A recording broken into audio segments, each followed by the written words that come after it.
உரிமை களம் பார்வையாளர்கள் அனைவருக்கும் வணக்கம். இன்னைக்கான அரசியல் களத்துல எது சம்பந்தமாக விவாதிக்க போறோம் அப்படின்னா, நான் ஆல்ரெடி பல வீடியோக்கள்ல சொல்லியிருக்கேன். இந்த 2026 தேர்தல் என்பது தமிழ்நாடு இதுவரைக்கும் சந்தித்திடாத ஒரு மிகப்பெரிய தேர்தலா இருக்கும். பல்வேறு வகையான திருப்பு முனைகளை உள்ளடக்கிய தேர்தலா இருக்கும். ஏன்னா தமிழ்நாட்டினுடைய அரசியல் களத்துல ஒவ்வொரு நொடி பொழுதுக்குமே ஒவ்வொரு பிரேக்கிங் நியூஸ் வந்துகிட்டே தான் இருக்குது.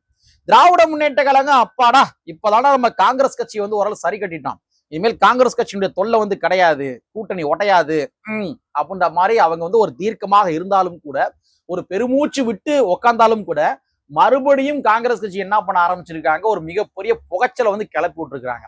சோ இதனால திராவிட முன்னேற்ற கழகம் காங்கிரஸ் கட்சியுடைய கூட்டணி நீடிக்குமா அப்படின்றது மிகப்பெரிய டவுட்டா இருக்குது. என்னடா அது நீ ஆரம்பத்துல சொல்ற இந்த மாதிரி திமுக காங்கிரஸ் கூட்டணி உடைய போது, காங்கிரஸ் தமிழக வெற்றி கழகத்துல போயிருவாங்கன்ற மாதிரி ஆரம்பம் சொல்லி இருக்க, அது நடக்கிற மாதிரி தெரியலையே அப்படின்னு கேக்குறீங்களா? தமிழக வெற்றி கழகம் காங்கிரஸ் கூட்டணி அமைப்பாங்க என்பதனை விட திராவிட முன்னேற்ற கழகம் காங்கிரஸ் கட்சிக்குள்ள ஒரு மிகப்பெரிய புகைச்சல் இருந்துகிட்டே தான் இருக்குது. சோ இந்த புகைச்சல் என்பது நாளைக்கு கூட்டணி உடைவதற்கான பாசிபிள் மிக அதிகமாக இருக்கின்றது. சோ அந்த வகையில இன்றைய தினத்துல மீண்டும் ஒரு புகைச்சலை காங்கிரஸ் கட்சி கிளப்பி விட்டுருக்காங்க. அந்த மேட்ரிக் என்ன, அதற்கு பின்னாடி இருக்கிற அரசியல் என்ன, அது மட்டும் கிடையாது. நேற்றைய தினத்துல சமூக வலைத்தளங்கள்ல ஒரு வீடியோ பார்த்தேன். குறிப்பா யாரு பேசின வீடியோனா, ஆளூர் சானவாஸ் அவர்கள் பேசின வீடியோ.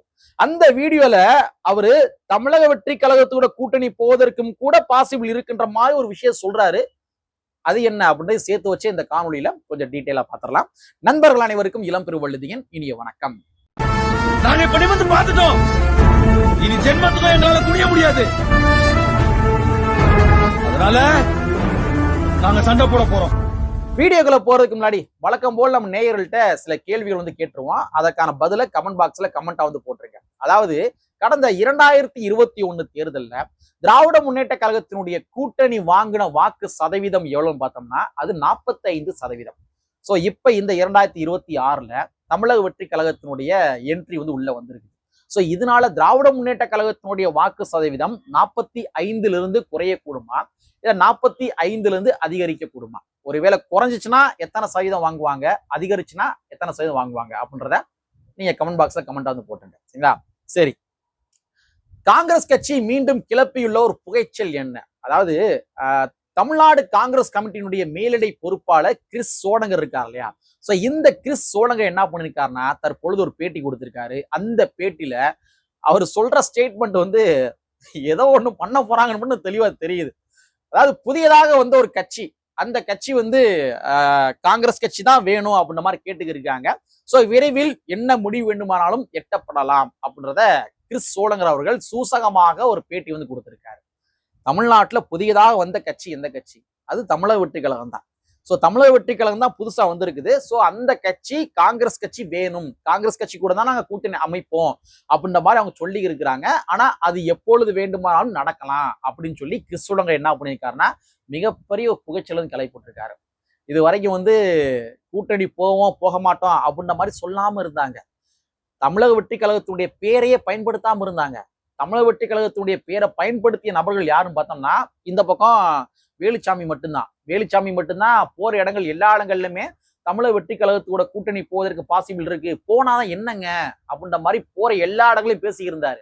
ஆனா இன்னைக்கு அபிஷியல் பர்சன்ஸ் இருக்காங்க தெரியுமா, அபிஷியல் பர்சன்ஸே பேச ஆரம்பிச்சிருக்காங்க. யாரு? கிறிஸ் சோடங்கர். நீங்க பிரவீன் சக்கரவர்த்தி கூட என்ன பண்ணுவார்னா தமிழக வெற்றி கழகத்தினுடைய பலம் சம்பந்தமா பேசுவாரு. தமிழக வெற்றி கழகத்துக்கு மிகப்பெரிய ஒரு பலம் இருக்குது, ஒரு மேன் பவர் இருக்குது, அவருக்கு வாக்குகள் இருக்குன்றது உண்மைதான். அவர் மிகப்பெரிய ஒரு டிசாஸ்டரா இருக்கிறாரு, ஒரு மிகப்பெரிய ஒரு மேன் பவரை வச்சுக்கிட்டு அவர் கட்சி நடத்துறாரு. இங்க இருக்கிற கட்சிகள் எல்லாமே மக்களை திரட்டுவதற்கு கஷ்டப்படுறாங்க, ஆனா தமிழக வெற்றி கழகம் மட்டும்தான் ஏன் இவ்வளவு மக்கள் வாராங்கன்றத வருத்தப்படுறாங்க அப்படின்ற மாதிரி பிரவீன் சக்கரவர்த்தி கூட சமீபத்துல பல இடங்கள்ல பேசியிருக்காரு. சோ ஆனா அபிஷியல் பர்சன்ஸ் இருக்காங்க தெரியுமா, இன்னைக்கு அபிஷியல் பர்சன்ஸா கிறிஸ் சோடங்கர் அவர்கள் என்ன சொல்றாரு, புதியதாக ஒரு வந்த கட்சி, அந்த கட்சி காங்கிரஸ் கட்சி கூட தான் கூட்டணி அமைப்புன்னு சொல்றாங்க, நாளடைவில் என்ன முடிவு வேண்டுமாலும் எட்டப்படலாம் அப்படின்னு சொல்லி அபிஷியலாவே என்ன பண்ண ஆரம்பிச்சிருக்காங்க, பேச ஆரம்பிச்சிருக்காங்க. அங்கொன்றும் இங்கொன்றுமாக பேசப்பட்டு கொண்டிருந்த செய்தி என்பது தற்பொழுது அபிஷியலாவே வெளியே வர ஆரம்பிச்சிருக்குது. சோ மேபி காங்கிரஸ் கட்சி திமுக இந்த கூட்டணி உடைவதற்கான பாசிபிள் மிக அதிகமா இருக்குது. நான் 100% உடையும் சொல்ல வரல. ஒருவேளை அந்த புகைச்சலை கூட வந்து திமுக சரி செய்யலாம். சரி செய்து கூட இந்த கூட்டணி தொடரலாம். இல்ல தமிழக வெற்றி கழகத்து கூட போவது கூட பாசிபிள் இருக்கலாம். நான் வந்து உறுதியாவும் சொல்ல முடியல. பட் இருந்தாலும் திமுக எதற்காக காங்கிரஸ் கட்சியை இந்த அளவுக்கு தொங்கணும், பிடிச்சு தொங்கணும்? வேணா சமூக வலைத்தளங்கள் ஐடிவிங்ல இருக்கின்ற நபர்கள் வேணா சொல்லலாம். திமுக ஐடிவிங் நபர்கள் சொல்லலாம். எங்கள் காங்கிரஸ் கட்சியெல்லாம் ஒரு பெரிய ஒரு ஆளே கிடையாதுங்க. அவங்க வந்து ஒரு வெட்டி சும்மாதான். அவங்கெல்லாம் எல்லாமே நாங்க வந்து வெற்றி பெற்றுருவோம். எல்லா இடங்களும் நாங்க வெற்றி பெற்றுருவோம் அப்படின்ற மாதிரி திமுக ஐடிவிங் வேணா சொல்லலாம். ஆனா திராவிட முன்னேற்ற கழகத்தினுடைய தலைமை தயங்கி கொண்டிருக்கின்றது. ஏன் இந்த அளவுக்கு வந்து காங்கிரஸ் கட்சியை பார்த்து பயப்படுறாங்க? எதற்காக காங்கிரஸ் கட்சியை விடாப்பிடியா பிடிச்சு தொங்கி இருக்கிறாங்க? என்ன காரணமா இருக்கும்? காரணம் என்ன அப்படின்னா, இந்த பக்கம் தமிழக வெற்றி கழகத்தினுடைய விஜய் தான், வேற ஒண்ணுமே கிடையாது. தமிழக வெற்றி கழகத்தினுடைய விஜயுடைய வருகையின் மூலமாக தற்பொழுது யாருடைய வாக்குகள் அதிகமாக பாதிப்படைந்து கொண்டிருக்கின்றது அப்படின்னா, அது திராவிட முன்னேற்ற கழகத்தினுடைய வாக்குகள் தான். திராவிட முன்னேற்ற கழகத்தினுடைய கூட்டணி கட்சியுடைய வாக்குகள் கிடையாது. அவங்களுக்கென்று ஒரு பலம் வந்து இருக்குது. அவங்களுக்கென்று ஒரு செக்டார் வாக்குகள் இருக்கிறாங்க. ஆனா அதிகமாக மேஜரா பாதிக்கப்படுகின்ற கட்சி எதுன்னு பார்த்தோம்னா அது திராவிட முன்னேற்ற கழகம் தான். திராவிட முன்னேற்ற கழகத்தினுடைய பரம்பரை வாக்குகள் சொல்லலாம் தெரியுமா? அந்த பரம்பரை வாக்குகள்ல ஒவ்வொரு குடும்பத்திலையுமே வாக்குகள் தமிழக வெற்றி கழகத்துக்கு டிரான்ஸ்பர் ஆகுது. இதுதான் ஃபேக்ட். சோ அப்ப தமிழக வெற்றி கழகத்தினுடைய வருகையின் மூலமாக திராவிட முன்னேற்ற கழகத்துக்கு மிகப்பெரிய பாதிப்பு. அந்த பாதிப்பை சரி கட்டணும் அப்படின்னா இங்க காங்கிரஸ் கட்சி தேவை. காங்கிரஸ் கட்சி இல்லாம திராவிட முன்னேற்ற கழகத்தினால இந்த 2026 தேர்தலை சர்வைவல் பண்ணவே முடியாது. அது காங்கிரஸ் கட்சி மட்டும் கிடையாது, கூட்டணி கட்சிகள் இல்லாம திராவிட முன்னேற்ற கழகத்தினால சர்வைவல் பண்ணவே முடியாது.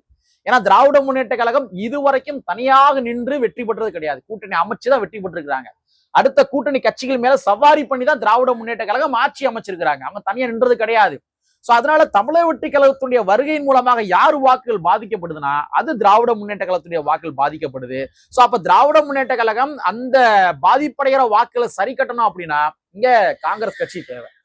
சரி, காங்கிரஸ் கட்சிக்கு ஒரு வாக்குகள் இருக்குதா அப்படின்னு கேட்டீங்கன்னா நிச்சயம் காங்கிரஸ் கட்சிக்கு வாக்குகள் இருக்குது. சும்மா வேணா ஐடிவிங் செட்டப் மூலமா வந்து ஒரு நரேட்டிவ் செட் பண்ணலாம். காங்கிரஸ் கட்சி ஒரு வீண் சுமை அப்படின்னு நரேட்டிவ் செட் பண்ணலாம். ஆனா காங்கிரஸ் கட்சிக்கு என்று தமிழ்நாட்டுல வாக்கு வங்கிகள் இருக்கின்றது. அது யாருடைய வாக்குகள் அப்படின்னா அது இஸ்லாமியருடைய வாக்குகள். அதான் மக்களே, கொஞ்சம் நீங்க இப்படி யோசிச்சு பாருங்க. அதாவது இந்தியா அளவுல தற்பொழுது என்ன அரசியல் போகிறது? ஒண்ணு சனாதன அரசியல், இன்னொன்னு ஜனநாயக அரசியல். சனாதன அரசியலை தூக்கி பிடிக்கின்ற கட்சி எது? அது பாரதிய ஜனதா கட்சி. அவங்க என்ன அரசியல் பண்றாங்க? இஸ்லாமியர்களுக்கு எதிராக இந்துக்களை அணிதிரட்டணும் அப்படின்ற மாதிரி அவங்க அந்த அரசியலை பண்றாங்க. இந்த பக்கம் ஜனநாயகவாதிகள் என்ன அரசியல் பண்றாங்க? இந்திய நாடு ஒரு மத சார்பின்மை நாடு அப்படின்ற மாதிரி அவங்க வந்து அந்த பாலிடிக்ஸ் பண்றாங்க. சோ அகில இந்திய லெவல்ல ரெண்டே அரசியல் தான். ஒன்னு சனாதன அரசியல், இன்னொன்னு ஜனநாயக அரசியல். அப்ப நாளைக்கே மோடி அரசாங்கம் இஸ்லாமியர்களுக்கு எதிராக ஏதாச்சும் ஒரு சட்ட மசோதா கொண்டு வராங்கன்னு வச்சுக்கோங்க, நாடாளுமன்றத்துல கொண்டு வராங்கன்னு வச்சுக்கோங்க. அப்ப நாடாளுமன்றத்துல ஒரு சட்ட மசோதா கொண்டு வராங்க அப்படின்னா அப்ப அதை அகில இந்திய அளவுல எதிர்ப்பதற்கு காங்கிரஸ் கட்சி தேவைப்படுகின்றது. நீங்க திமுக வந்து ஒரு மாநில கட்சி மட்டும்தான், நல்லா தெரிஞ்சுங்க. திமுக மாநில கட்சி மட்டும்தான். திமுகனால தமிழ்நாட்டுக்குள்ள வந்து போராட்டம் பண்ண முடியும். ஆனா திமுகனால கேரளால போராட்டம் பண்ண முடியுமா?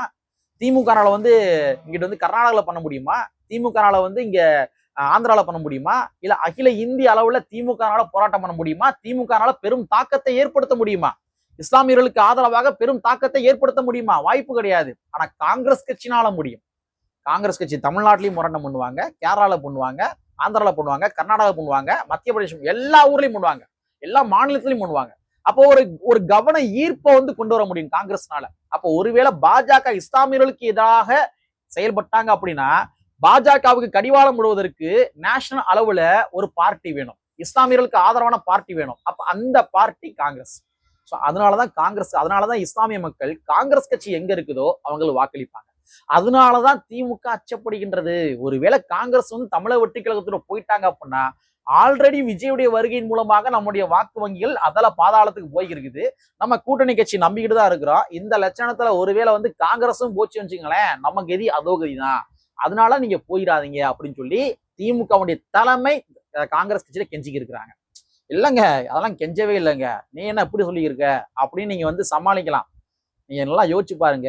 இது வரைக்கும் தமிழ்நாட்டினுடைய அரசியல் களத்துல காங்கிரஸ் கட்சி தான் வந்து திமுகவோட பேச்சுவார்த்தை நடத்தியிருக்கிறாங்க. காங்கிரஸ் தாங்க திமுக பேச்சு நடத்திருக்கிறாங்க. எத்தனை சீட்டு கொடுங்க, என்னங்க நீங்க என்னங்க கொடுப்பீங்களா கொடுக்க மாட்டீங்களா இந்த மாதிரி. ஆனா முதல் முறையாக திமுகவுடைய தலைமையே டெல்லிக்கு பயணப்படுது. டெல்லிக்கு பயணப்படுது. கனிமொழி அவர்கள் சில நாட்களுக்கு முன்பாக டெல்லி போனாங்க பாத்தீங்களா?